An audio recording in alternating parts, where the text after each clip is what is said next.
For 5 years, I sacrificed everything to fund my brother's dreams, believing in his potential. Then came the lawsuit. He claimed I stole his future. But in court, I didn't bring a defense. I brought a single folder that proved his future was actually a debt he couldn't escape. This is where the story truly begins, and you won't want to miss what happens. Make sure you're subscribed to see it through to the end. We're always curious. Where in the world are you all watching from today? Let us know in the comments. The migraine had started somewhere between the scrutiny of the third quarterly audit spreadsheet and the flicker of the fluorescent light above my cubicle. But by the time I pulled into my driveway, it had evolved into a living thing. It was a pulsing, rhythmic hammer striking the back of my left eye. I sat in the car for a moment, the engine ticking as it cooled, just breathing in the silence of the garage. It was Friday night. I was 38 years old. I was a senior forensic accountant for one of the largest firms in the city, and I was exhausted in a way that sleep couldn't fix. All I wanted was a hot shower, a glass of water, and the dark. I stepped out of the car, my heels clicking on the concrete, the sound echoing too loudly in the small space. I gathered my bag, the leather strap digging into my shoulder, and unlocked the door into the mudroom. The house was quiet. It was always quiet. It was a beautiful house, a colonial I had bought 3 years ago, but sometimes the silence felt less like peace and more like insulation. I walked into the kitchen and dropped my keys on the granite island. The mail was piled there from the last few days, bills, flyers, a wedding invitation from a cousin I hadn't spoken to in a decade. I ignored it all, reaching for the tap to fill a glass. Knock, knock, knock. The sound was sharp, authoritative. It wasn't the tentative rap of a neighbor returning a wayward package, nor the rhythmic pounding of a delivery driver. It was 3 distinct, hard strikes against the front door. I froze, the glass halfway to my mouth. It was 8:15 p.m. I wasn't expecting anyone. My stomach tightened, that instinctive, primal alarm that rings when the sanctity of your home is breached after dark. I set the glass down and walked to the foyer, checking the peephole. A man stood on the porch. He was wearing a nondescript windbreaker and holding a large manila envelope. He looked bored, shifting his weight from one foot to the other. He didn't look dangerous, just bureaucratic. I unlocked the deadbolt and opened the door a crack, keeping the chain engaged. "Can I help you?" "Margaret," he asked, looking down at a clipboard. He didn't use a last name, just the first, reading it with a monotone indifference. "Yes." "Margaret redacted," he verified, checking the address on the paper. "Yes, that's me." He nodded, reached into the crook of his arm, and slid the manila envelope through the crack in the door before I could even react. "You've been served." He turned and walked away before the envelope even hit the floor of the foyer. I stared at his retreating back, the cold evening air rushing in through the gap. "Served?" I whispered the word, but it felt foreign in my mouth. I had never been sued. I paid my taxes early. I followed every zoning law. I was the person who corrected the cashier if they gave me too much change. I closed the door and locked it, my hands trembling slightly. I bent down and picked up the envelope. It was heavy, thick. The return address was a law firm I didn't recognize, somewhere downtown. I carried it to the kitchen island, the migraine suddenly forgotten, replaced by a cold dread pooling in my gut. I tore the tab open. Plaintiff, Lucas redacted. Defendant, Margaret redacted. Nature of suit, breach of fiduciary duty, misappropriation of estate assets, constructive fraud. I read the words, but my brain refused to process them. Lucas, my brother, my baby brother, whose rent I had paid 5 days ago. I flipped the page, my eyes scanning the legal jargon, looking for the narrative, the why. The plaintiff alleges that the defendant, acting as executor and trustee, did willfully and maliciously withhold investment opportunities. Diverted funds intended for the plaintiff's business ventures into personal real estate holdings. Demands immediate restitution in the amount of $450,000 for lost potential earnings and emotional distress. The room seemed to tilt. I gripped the edge of the granite counter, my knuckles turning white. $450,000. I looked at the date on the signature page. It had been signed 2 days ago. 2 days ago, Lucas had texted me a picture of his new workspace setup, a high-end gaming monitor and a custom mechanical keyboard, and said, "Thanks for the transfer, sis. Big things coming." He had texted me that while the ink was drying on a lawsuit, accusing me of fraud. A sound escaped my throat, a rag. Jed, incredulous laugh that sounded more like a sob. I wasn't sick, and I wasn't dying. But as I stood there in the empty kitchen of the house I had worked 18-hour days to afford, reading the lies my brother had sworn to be true, I felt something vital inside me snap. The betrayal was worse than the diagnosis itself. I sank onto one of the bar stools, the thick stack of papers splayed out before me like a dissected corpse. I read it again, and again. The language was vicious. It painted a picture of a tyrannical older sister hoarding the family wealth, starving the brilliant, budding entrepreneur of the capital he needed to change the world. Constructive fraud, I read aloud, the words tasting like ash. I reached for my phone. My thumb hovered over Lucas's name. My first instinct, the instinct ingrained in me since I was 9 years old and he was a crying toddler with a scraped knee, was to fix it. To call him and ask what was wrong, to ask if this was a mistake, if someone had stolen his identity. He signed it, a voice in my head whispered, "Look at the signature. That's his looping L, that's his jagged S." I dialed anyway. I had to hear him say it. The phone rang. Once, twice, 3 times. Usually he picked up on the second ring, especially on Fridays, which was usually when he asked if I wanted to order takeout on my card, of course. It went to voicemail. "Yo, this is Lucas. I'm probably building the next big thing. Leave a message." I didn't leave a message. I hung up and stared at the screen. A notification popped up, a text from 3 hours ago that I hadn't seen because I was driving. "Lucas, don't try to call me, Margie. Claire said legal counsel advised no contact. We'll see you in court. Hope the house was worth it." Margie, he hadn't called me Margie since we were kids. And Claire. Of course. I stood up and paced the length of the kitchen, the adrenaline finally overriding the shock. I walked to the living room window and looked out at the dark street. They thought I was the villain. They thought I was the one hoarding gold. I thought about the last 5 years. I thought about the vacations I didn't take. I thought about the car I drove for 3 years past its prime because Lucas needed a new laptop for his graphic design phase, then a high-end camera for his photography phase, then a server rack for his crypto phase. I walked back to the kitchen and looked at the lawsuit again. Paragraph 14 claimed that our parents' estate, which I administered, was valued at over $1 million and that I had hidden half of it. I laughed again, harsh and dry. $1 million? Mom and Dad were school teachers.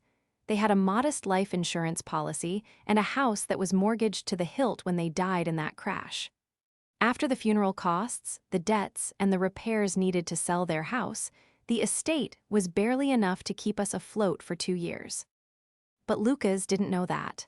Or rather, he refused to know that. Every time I tried to show him the spreadsheets, he would wave his hand and say, "I'm not a numbers guy, Margie. Just handle it. I trust you." He trusted me to be his ATM. And now that the ATM had finally signaled insufficient funds last month when I told him I couldn't fund his trip to Bali, he decided to break the machine open. My eyes fell on a specific line in the affidavit. The defendant has consistently refused to provide written accounting of the trust's disbursement.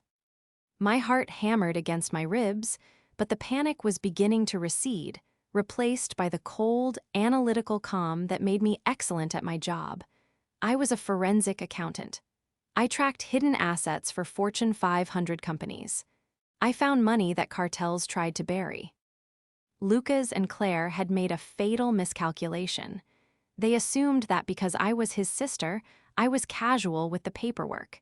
They assumed that because our arrangement was family, it was off the books. I looked at the filing cabinet in the corner of my home office, just visible through the open door. But they had forgotten one crucial thing. I whispered to the empty room. I walked into the office and unlocked the bottom drawer. It was labeled simply, LUCAS. I didn't open it yet. I didn't need to. I knew exactly what was in there. Every receipt, every transfer confirmation, every email. And most importantly, the document from 4 years ago, the one printed on heavy bond paper, the one Lucas had groaned about signing because he was late for a date, the one he had likely scrubbed from his memory the moment the ink was dry. They wanted a paper trail. I was going to give them a highway. To understand why this hurt so much, you have to understand the history. I wasn't just a sister. I was the frantic, 29-year-old surrogate mother who had been handed a shattered 20-year-old boy when our parents died. The accident had been sudden. 1 minute we were a normal family, the next it was just me and Lucas. I was already established in my career, living in a small apartment in the city, climbing the ladder. Lucas was a sophomore in college, drifting, unsure of himself, fragile. When the police came to my door that night, my life as an individual ended. I became the shield. I moved back to our hometown to handle the house. I let Lucas drop out of the semester because he was too grieving to focus. I didn't argue. I held him while he cried. I paid for the therapy he went to 3 times and then quit. I absorbed the debt from the funeral. For the first year, it was survival, but then it became a pattern. I can't go back to regular college, Margie, he had told me over breakfast one morning, a year after the funeral. It's too stifling. I need to create. I have this idea for an app. I wanted to say get a job. I wanted to say finish your degree. But looking at him, he looked so much like Dad. He had Dad's eyes, that soft, pleading look that always melted Mom's resolve. Okay, I had said, I'll help you, but we need a plan. That was the beginning. The plan shifted every 6 months. First, it was the app. Then it was a bespoke furniture business. I bought $4,000 worth of tools that are still rusting in a storage unit. Then it was day trading. I covered his rent. I paid his health insurance. I gave him a stipend so he wouldn't have to work a minimum wage job that he felt was beneath his creativity. I did it because I was terrified of losing him too. I did it because I thought I was buying him time to heal, not realizing I was buying him the rope to hang me with. Enter Ralph. Ralph had been Dad's poker buddy, a grisly, no-nonsense attorney who specialized in contract law but knew a little bit about everything. He had helped me with the probate. About 3 years ago, I was sitting in Ralph's office, signing some papers for the sale of Mom's car. Margaret, Ralph had said, peering over his reading glasses, how much are you giving the kid this month? Just enough for rent and utilities, I said defensively. He's close to a breakthrough on his streaming channel. Ralph had sighed, a long, rattling sound. You're a smart woman, Margaret. You find missing money for a living. How is it you can't see the hole in your own pocket? He's my brother, Ralph. He's a dependent, Ralph corrected. And dependents turn nasty when the bottle runs dry. You need to protect yourself. I had dismissed him then. I thought Ralph was cynical. I thought he didn't understand the bond of 2 siblings who had survived a tragedy. But then, 6 months ago, Lucas met Claire. Claire was polished. That was the first word that came to mind. She was 26, worked as a lifestyle consultant, whatever that meant, and had a smile that didn't quite reach her eyes. She was beautiful, sharp, and incredibly attentive to Lucas. The first time I met her, we were at dinner. I was paying naturally. So, Margaret, Claire had said, swirling her Pinot Noir.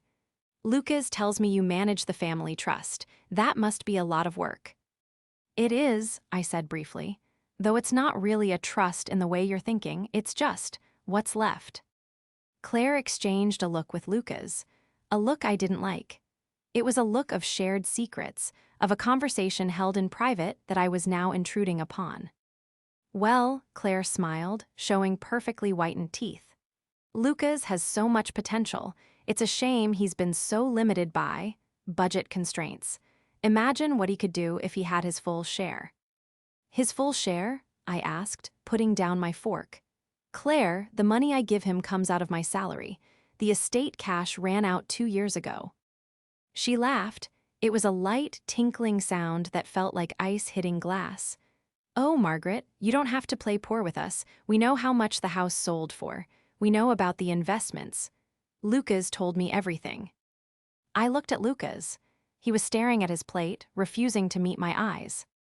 Lucas, I asked, what did you tell her? I just said Mom and Dad left us well off, he mumbled. I didn't want to look like a mooch, okay? So you lied to her.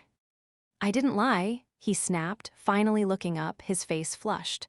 I just inferred that there was more, and honestly, Margie, there should be. You're always buying nice things.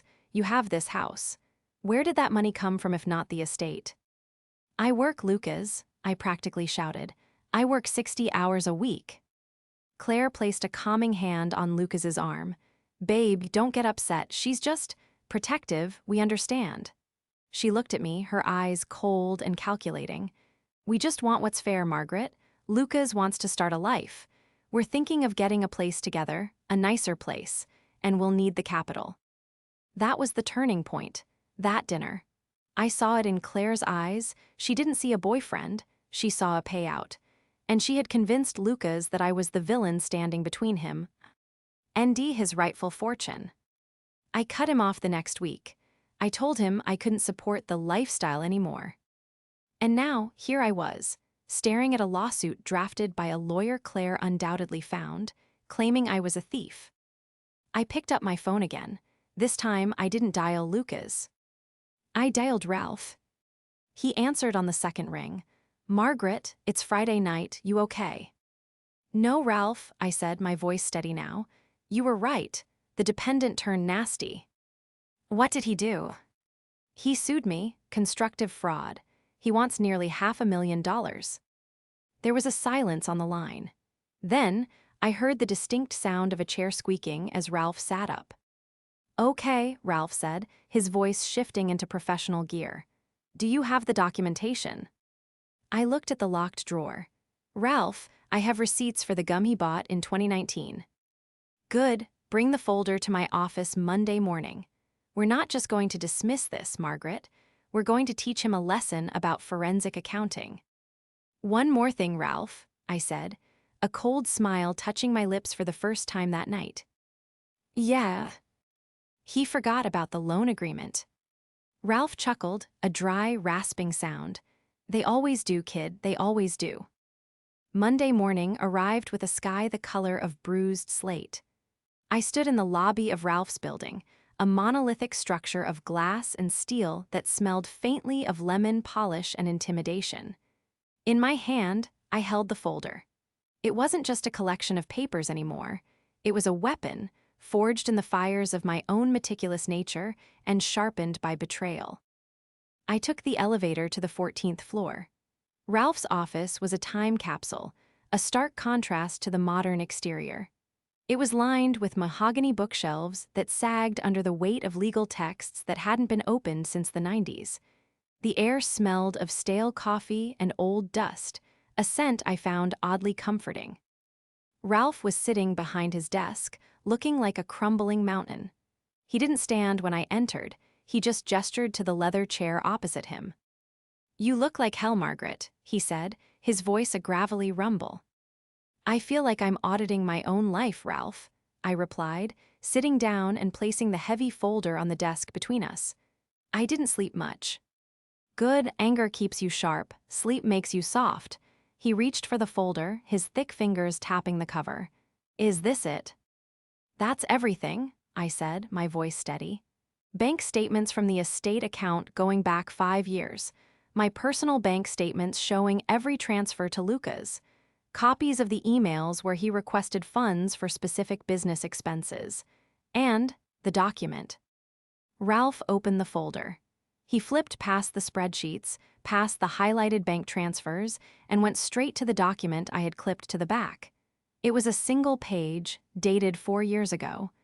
The paper was slightly yellowed at the edges. He read it in silence. The only sound in the room was the hum of the HVAC system and the ticking of a grandfather clock in the corner. I watched his eyes scan the lines. Loan repayment and capital advance agreement, Ralph read aloud, a slow smile spreading across his face. He looked up at me over his glasses. He signed this. He did, I nodded. It was right after the first year. The estate money was getting low, and he wanted a lump sum of $30,000 for server infrastructure. I told him I couldn't just give it to him. I told him that from that point forward, any money I gave him was a loan, to be repaid when his company became profitable or within 5 years, whichever came first. He laughed at me. He said, "Margie, you're so corporate." "Fine, whatever. Give me the pen so I can get back to work." "And the terms?" Ralph asked, looking back at the paper. 5% interest, compounded annually. And a clause that states if the funds are used for non-business related expenses, the entire principal becomes immediately due. Ralph chuckled, a dry, rasping sound that turned into a cough. He didn't read this, did he? "No," I said softly. "He never reads the terms and conditions." "Well," Ralph said, closing the folder with a satisfying thud. "This changes the landscape. They're suing you for withholding assets. We're going to countersue for breach of contract and debt recovery. But Margaret, to trigger the non-business clause, we need proof. Concrete proof that he didn't buy servers." I leaned forward, the forensic accountant in me taking the wheel. "That's the other part of my weekend. I didn't just find the contract, I followed the money." I pulled a second, thinner folder from my bag. I ran a trace on the transfers. Lucas isn't smart with money laundering, Ralph. He transferred the server money to his personal checking and then used his debit card. I can't see his bank statements directly, but I can see the transaction codes from the transfers I made to him labeled business capital and then cross-reference them with his social media posts from the same dates. I opened the second folder. August 12th, $4,500 transfer for graphic design software. August 14th, Instagram photo of Lucas and Claire at a VIP table in a club in Miami, bottle service, tagged location. Ralph nodded, his eyes narrowing. October 3rd, I continued, $6,000 for marketing campaign. October 5th, a photo of a new purebred French bulldog on Claire's feed. Caption, "New baby, thanks Uncle Lucas." "You have them," Ralph said, leaning back. "But we need more. We need to know who is driving this. Lucas is pliable. This smells like someone else's ambition." "Claire," I said, the name tasting bitter. "Find out who she is, Margaret. Find out why she needs the money so badly." I spent the next 3 days doing exactly that. I took personal leave from work. I turned my dining room table into a war room. I wasn't just a sister anymore, I was an investigator. I used public records, social media archives, and the specialized databases I had access to through my certification. What I found wasn't just debt, it was a pattern. Claire wasn't a lifestyle consultant. She was an unemployed marketing major with 3 failed LLCs in the last 4 years. I found a small claims court filing from a landlord 2 counties over, unpaid rent, damages. But the kicker was a civil suit from 18 months ago. A breach of contract suit involving a startup investment from an ex-boyfriend. It had been settled out of court, likely for pennies, but the pattern was identical. She found someone with access to cash, convinced them to invest in a vague future, and then bled them dry. Lucas wasn't a partner to her. He was a host, and she was the parasite. By Wednesday evening, I had built a timeline that overlapped Lucas's requests for money with Claire's debts. It was a perfect match. Every time she had a payment due, Lucas suddenly had a business emergency. I sat back in my chair, the glow of my laptop screen illuminating the darkroom. The sadness I expected to feel, the grief for my brother's innocence, wasn't there. It had been burned away by the cold, hard clarity of the math. Numbers didn't lie. People did. I called Ralph. "I have it. I know where the money went." Good, Ralph said, because they've scheduled a preliminary mediation for Friday. They want to see if we'll settle before it goes to trial. They're expecting you to panic and write a check. I'm not writing a check, Ralph, I said, staring at the photo of Lucas and me from 10 years ago that sat on my desk. I'm writing an invoice. The mediation was held in a conference room at the opposing counsel's office, a firm that advertised on billboards and late-night TV. The room was mostly glass, designed to feel open and airy, but to me, it felt like an interrogation box. I sat on one side of the long oval table, Ralph beside me. On the other side sat Lucas and Claire. Lucas looked terrible. He was wearing a suit that didn't quite fit, one I recognized from Dad's old closet, tailored poorly. He refused to look at me, keeping his eyes fixed on a notebook in front of him. Claire, however, looked ready for a gala. She wore a sharp white blazer, her hair perfectly blown out, her makeup flawless. She stared at me with a look of defiant entitlement, her hand resting protectively over Lucas's on the table. Their lawyer, a man named Mr. Henderson who smelled of expensive cologne and desperation, cleared his throat. We are here to discuss the misappropriation of the estate of David and Sarah Redacted, Henderson began, his voice oily. My clients are prepared to drop the fraud charges if Ms. Redacted agrees to an immediate disbursement of the remaining assets, calculated at $450,000 plus legal fees. Ralph didn't even look up from his notepad. He just doodled a small geometric shape. There are no remaining assets, Mr. Henderson. The estate was closed 3 years ago. The funds were exhausted on debts and the plaintiff's living expenses. We dispute that, Claire interrupted.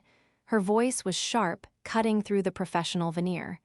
We know there's money. Margaret has a new house. She has a new car. She takes trips. That's Lucas's money. I looked at her then. I have a job, Claire, a career, something Lucas might have if he hadn't spent the last 5 years ideating. Don't speak to my client directly, Henderson snapped. I'll speak to my brother, I said, my voice rising slightly. Lucas, look at me. Lucas flinched but didn't look up. Lucas, I said, softer this time, do you really believe I stole from you, after everything? You controlled everything. Lucas suddenly burst out, his head snapping up. His eyes were red-rimmed. You made me beg for every cent, Margie. Submit a request, Lucas. Where's the invoice, Lucas? It was humiliating. Mom and Dad left that money for us, not for you to act like my boss. I acted like your boss, because you were spending it like a child, I shot back. We are not here to discuss family dynamics, Henderson interjected loudly. We are here to discuss the missing funds, if you cannot provide a full accounting of the estate. Oh, we can provide an accounting, Ralph said. He stopped doodling and reached into his briefcase. He pulled out a single, thick binder. He didn't slide it across the table. He just let it rest under his hand. This binder, Ralph said, his voice dropping to a low, dangerous rumble, contains a forensic audit of every penny Margaret spent as executor. It shows funeral costs, mortgage payoffs, and $47,000 in direct transfers to Lucas for his business. $47,000 is a fraction of the estate, Claire scoffed. Where's the rest? The rest, Ralph said, went to the mortgage on the family home before it was sold and the debts your parents carried. But that's not the interesting part. Ralph opened the binder and pulled out a stapled packet. The interesting part is the business capital audit. He slid the packet across the table. It landed in front of Lucas. What is this? Lucas asked, his voice trembling. Page 3, I said. January 14th. You requested $2,500 for web hosting and domain acquisition. That same day, a charge for $2,480 appeared on a debit card linked to the transfer account. Was it GoDaddy, Lucas? Lucas went pale. It was the Sapphire Spa and Resort in Scottsdale, I answered for him. A couple's package with champagne service. Claire stiffened. I saw her hand tighten on Lucas's arm, her nails digging into the fabric of his suit. We are not here to audit my client's spending. Henderson argued, though he looked suddenly unsure. The money was his to spend, it was his inheritance. Actually, Ralph said, delivering the blow we had been waiting for. It wasn't. Ralph pulled out the final document, the loan agreement. According to this contract, signed by Lucas 4 years ago, any funds dispersed after the initial 12-month probate period were classified as a loan, contingent on business use. It explicitly states that personal use of these funds constitutes a breach of contract. Ralph leaned forward. You don't just owe the money back, son. You owe it with interest. And since you used it for vacations and handbags instead of servers, the immediate repayment clause is in effect. The silence in the room was absolute. It was a vacuum, sucking the air out of their lungs. Lucas stared at the document. I never signed that. You did, I said. In the kitchen, you were eating a bagel, you were in a rush to meet a potential investor. Who was actually Claire, wasn't it? Claire stood up, her chair scraping violently against the floor. This is a trick, you forged this. It's notarized, Ralph said, calm as a grave. By the bank manager down the street. I have the notary log. This is Bull's **T, Claire screamed, her composure shattering completely. She turned to Lucas. You told me there was no paperwork. You told me she just gave it to you. I forgot, Lucas stammered, looking between me and Claire, terror in his eyes. I didn't read it, I just signed it. We're done here, Henderson said, closing his folder quickly. He looked at his clients with the disdain of a man who realized he wouldn't be getting paid. I need to review this document. You do that, Ralph said. We'll see you in court. The drive home from the mediation should have felt victorious, but it felt hollow. I had cornered him. I had proven he was a liar. But the look on his face, the sheer, unadulterated panic when Claire screamed at him, stuck with me. They didn't drop the lawsuit. That was the surprise. I expected them to fold, to scurry away into the dark. But 2 days later, Ralph called me. They're doubling down, Ralph said, sounding baffled. Henderson withdrew as counsel, smart man, but they found someone else. A guy who chases ambulances. They're claiming the contract was signed under duress. They're claiming you manipulated Lucas while he was grieving. Grieving? I asked, pacing my living room. It was 4 years after the funeral. Desperation makes people creative, Margaret, and Claire, she's dangerous. She's not fighting for the money anymore. She's fighting for survival. If Lucas goes down, he takes her with him. The escalation began on Tuesday. I was at work in the middle of a presentation to a client when my boss knocked on the glass wall of the conference room. He looked pale. He beckoned me out. Margaret, he said, keeping his voice low. We received a call from a journalist. They claimed they're running a story about a senior partner here defrauding a family trust. My blood ran cold. It's a lie, David. It's my brother. He's unwell. We're in litigation. I believe you, David said, his eyes sympathetic but firm. But you know the firm's policy on reputational risk. You need Ed to fix this, fast, or we'll have to place you on administrative leave. I walked back to my desk, my hands shaking with a rage I hadn't felt before. This wasn't just a family squabble anymore. They were trying to destroy my livelihood. They were trying to burn my world down because I refused to let them live in it for free. I called Ralph, file the countersuit today. Already done, Ralph said. But Margaret, we need the nail in the coffin. We need to prove the duress claim is a fabrication. We need to prove that Lucas wasn't a grieving, manipulated boy, but a willing participant in the fraud. I went back to the data. I had to go deeper. I spent the next 2 nights listening to old voicemails I had saved. Hundreds of them. Lucas asking for money. Lucas bragging about his business. And then I found it. It wasn't a voicemail, it was a video. It was from a family Christmas party 3 years ago, one of the few times Lucas had come over without asking for cash immediately. I had been testing out a new camera. I had left it recording on the mantelpiece while we were in the kitchen. I pulled up the file on my hard drive. I scrubbed through the footage of us eating, opening gifts. And then, at the 45-minute mark, I left the room to get dessert. On the screen, Lucas stayed in the kitchen. He pulled out his phone. He dialed a number. "Hey babe," he said to the phone. "Yeah, I'm at the ATM. I mean Margie's house." He laughed. "Yeah, I signed whatever she wanted last week. Who cares? It's just paper. She's desperate to keep me happy. She feels guilty about mom and dad. I can get whatever I want out of her." Yeah, I'll get the money for the deposit. Don't worry. She thinks it's for a marketing retainer. She's clueless." I sat there, frozen, watching the pixelated image of my brother laughing at my grief. Laughing at my guilt. She feels guilty about mom and dad. He knew I blamed myself for not being there that night. He knew I was overcompensating, and he had weaponized it. He wasn't a victim of my control. He was the architect of my exploitation. I saved the clip. I backed it up to the cloud. I backed it up to a thumb drive. The next morning, I received a notification. The court date had been set for the following week. It was an expedited hearing for the dismissal motion. I called Ralph. "I have something for the judge," I said. "I have the proof that he knew exactly what he was doing." "Is it a document?" Ralph asked. "No," I said, looking at the freeze frame of Lucas's smirk. "It's a confession." The stakes were no longer about money. I didn't care about the $47,000 anymore. I cared about the truth. I cared about exposing the rot that had been festering in my family for 5 years. I wasn't going to court to defend myself. I was going to court to excise the tumor. "Bring it," Ralph said. "And wear your best suit, Margaret. We're going to end this."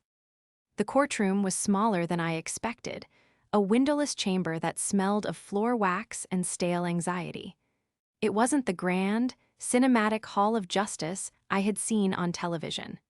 It was a place where lives were dismantled in fluorescent-lit banality. I sat next to Ralph, my hands clasped so tightly in my lap that my knuckles were white. On the other side of the aisle, Lucas sat hunched over, looking smaller than I had ever seen him. He was wearing the same ill-fitting suit, but now his tie was crooked, a physical manifestation of his unraveling. Claire, by contrast, was electric. She was whispering furiously into the ear of her new attorney, a man named Mr. Blanton who had hair that looked like a plastic helmet and a suit that was too shiny. Blanton was nodding vigorously, his eyes darting toward me with predatory gleam. "All rise," the bailiff intoned. Judge Keller entered.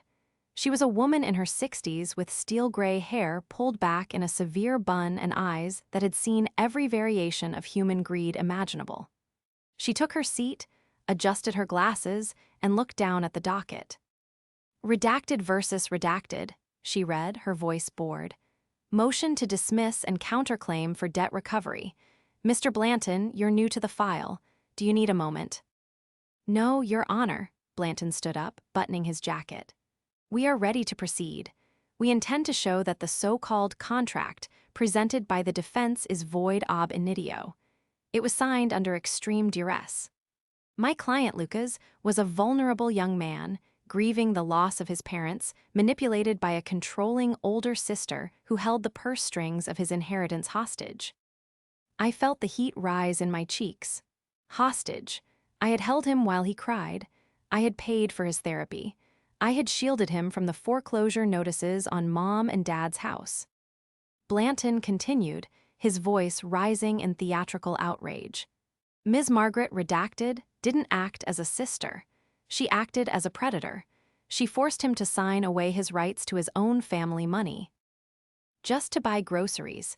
That is not a loan, Your Honor. That is extortion." Judge Keller looked at Ralph. "Counsel." Ralph stood up slowly. He didn't have Blanton's energy. He moved with the slow, deliberate weight of a glacier. "Your Honor," Ralph rumbled, "we have heard a very touching story today, a story about a helpless boy and a wicked witch." He walked to the defense table and picked up a thick, black folder. It wasn't the same one from the mediation. This one was new. "However," Ralph continued, walking toward the bench, "stories are for bedtime. Courts are for evidence. The plaintiff claims he was grieving and manipulated into signing the loan agreement 4 years ago. He claims he didn't understand what he was doing because he was so distraught over his parents. Ralph handed the folder to the bailiff, who passed it to the judge. Inside that folder, Your Honor, you will find a transcript. And attached to the exhibit list is a USB drive containing the source video for that transcript. It is dated December 24th, 3 years ago, approximately 1 week after the contract was signed. Lucas's head snapped up. He looked at the folder, then at me. Confusion clouded his eyes, then a flicker of recognition. He remembered the party. He remembered the kitchen. "Play the video," Judge Keller ordered, nodding to the clerk. The room went silent. The large monitor on the wall flickered to life. The image was clear, my kitchen, warm and bright with Christmas lights. The sound of Bing Crosby singing White Christmas was faint in the background. Then, Lucas walked into the frame. He looked healthy, happy. He was holding a glass of eggnog. He pulled out his phone. The audio was crisp. "Hey babe," the digital Lucas said, a smug grin on his face. "Yeah, I'm at the ATM. I mean Margie's house." In the courtroom, the real Lucas sank lower in his chair. He covered his face with his hands. "Yeah, I signed whatever she wanted last week," the video continued. "Who cares? It's just paper. She's desperate to keep me happy. She feels guilty about Mom and Dad. I can get whatever I want out of her. Yeah, I'll get the money for the deposit. Don't worry. She thinks it's for a marketing retainer. She's clueless." The video cut to black. The silence that followed was heavy, suffocating. It was the sound of a narrative shattering. Judge Keller didn't look up immediately. She opened the folder Ralph had given her. She read the first page, the transcript of the vile words my brother had spoken while eating my food and accepting my gifts. She read it slowly, her finger tracing the lines. Then she looked up. She didn't look at Blanton. She didn't look at Claire. She looked directly at Lucas. Her expression wasn't angry. It was one of profound, exhausted disappointment. "You really thought this would work?" she asked. Her voice wasn't loud, but it carried to every corner of the room. "You really thought," Judge Keller continued, tapping the folder, "that you could come into my courtroom, claim emotional distress and duress, while there is video evidence of you mocking your sister's grief and premeditating the fraud." "Your Honor, Blanton tried to interject. "Sit down, counsel," Judge Keller snapped, her voice like a whip. "Unless you want to be sanctioned for bringing a frivolous suit, you will sit down and be quiet." She turned back to Lucas. "Mr. Redacted, you are not a victim, you are a con artist, and not a very good one." Then the explosion happened, but it didn't come from the judge. "You idiot!" The scream tore through the room. Claire had jumped to her feet. Her face, usually a mask of composed beauty, was twisted into a rictus of pure rage. She wasn't looking at the judge, she was looking at Lucas. "You told me it was airtight," she shrieked, pointing a manicured finger at him. "You told me she had no proof, you said she was stupid." "Claire, please," Lucas stammered, reaching for her. "Don't touch me," she recoiled, slapping his hand away. "Do you know what this means? Do you know how much debt I have? I needed this payout, Lucas. I needed this to clear the loans." "Order," the judge banged her gavel. "Order in this court." "He's broke," Claire yelled at the gallery, at the judge, at anyone who would listen. "He has nothing. He's been living off her for years, and he told me he was a trust fund kid. He's a loser." "Ms. Redacted," the bailiff moved toward her. "I'm leaving," Claire grabbed her purse. She looked at Lucas one last time, her eyes filled with nothing but contempt. "Don't follow me. Don't call me. Dealing with you was the worst investment I ever made." She stormed out of the courtroom, the heavy doors slamming behind her with a sound like a gunshot. Lucas sat alone at the table. Blanton was furiously shuffling papers into his briefcase, clearly preparing to disassociate himself from the disaster as quickly as possible. Lucas didn't move. He stared at space where Claire had been standing. The silence returned, but this time it wasn't tense. It was pitiful. Judge Keller cleared her throat. I have seen enough. The plaintiff's case is dismissed with prejudice. Furthermore, on the counterclaim, I am finding for the defendant. She looked at me, her eyes softening just a fraction. Judgment is entered against Lucas redacted in the amount of $47,450, plus statutory interest and legal fees. A repayment plan will be garnished from any future wages. She banged the gavel. Court is adjourned. I stood up. My legs felt weak, but my spirit felt light, unburdened for the first time in 5 years. I looked at Lucas. He was weeping. Not the manipulative tears he used to get money, but the ugly, silent sobs of a man who had stripped himself bare and found nothing underneath. I didn't go to him, I didn't comfort him, that part of my life was over. I turned to Ralph. "Let's go get lunch, Ralph," I said. "I'm buying." The fallout was swift and absolute. Without the prospect of the lawsuit payout, and with his wages now subject to garnishment, Lucas's house of cards collapsed within 48 hours. Claire blocked his number before she even left the courthouse parking lot. We later found out she had skipped town, moving 2 states over to live with a cousin or her next mark. Lucas was evicted from his apartment 3 weeks later. I didn't intervene. When the landlord called me, because I was still listed as an emergency contact, I simply said, "I am not a guarantor on that lease," and hung up. It was the hardest thing I had ever done. Every instinct in my body screamed at me to save him, to write a check, to find him a place to stay. But I replayed the video in my head. She's clueless.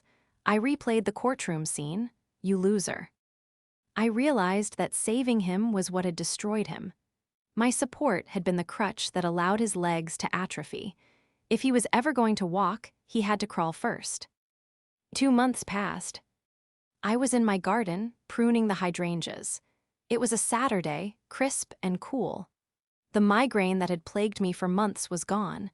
I was sleeping through the night.